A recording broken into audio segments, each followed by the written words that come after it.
Si vous faites du GN au Québec, vous avez possiblement entendu le nom de la sororité des Mélusines, ou bien tout simplement les Mélusines.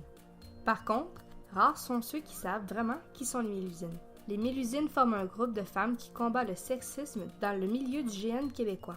Une réalité qui peut paraître abstraite pour certains, mais qui est trop présente pour d'autres. Les actions des Mélusines se divisent en 3 axes. L'axe 1, la valorisation. L'axe 2, la prévention. Et l'axe 3, l'orientation. La valorisation des femmes dans le milieu du GN se fait de multiples façons. Les Mélusines veulent inspirer en interprétant des rôles de haute importance dans les jeux, diplomates, guerrières, marchandes, etc.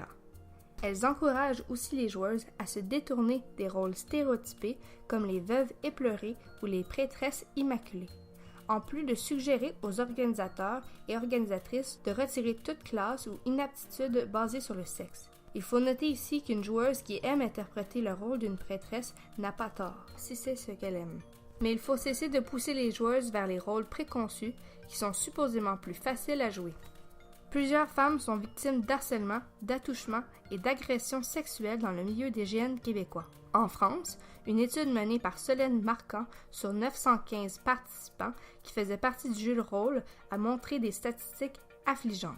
27% des participants admettent avoir été témoins ou cibles de mépris, de rejet et de condescendance envers les femmes lors de jeux de rôle, et ce, en dehors des temps de jeu.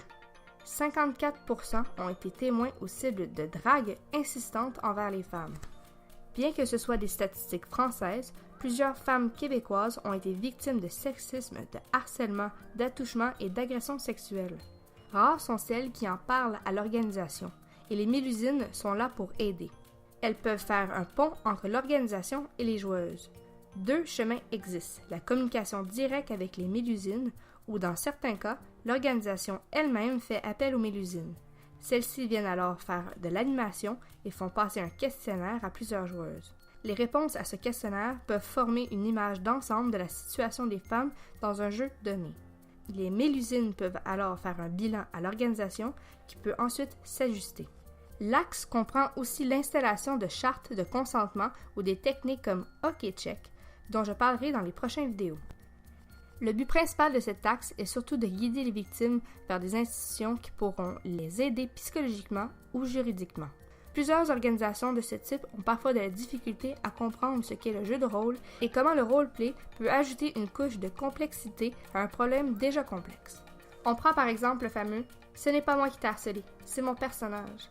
Et finalement, l'axe vise aussi à créer des groupes d'entraide et des discussions entre femmes dans les GN, une espèce de conseil féminin. Les Mélusines, c'est surtout un mouvement d'inspiration.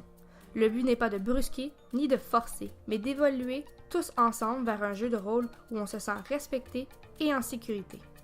N'hésitez pas à nous écrire si vous avez des questions, à joindre notre groupe Facebook et de jeter un œil au lien dans la description.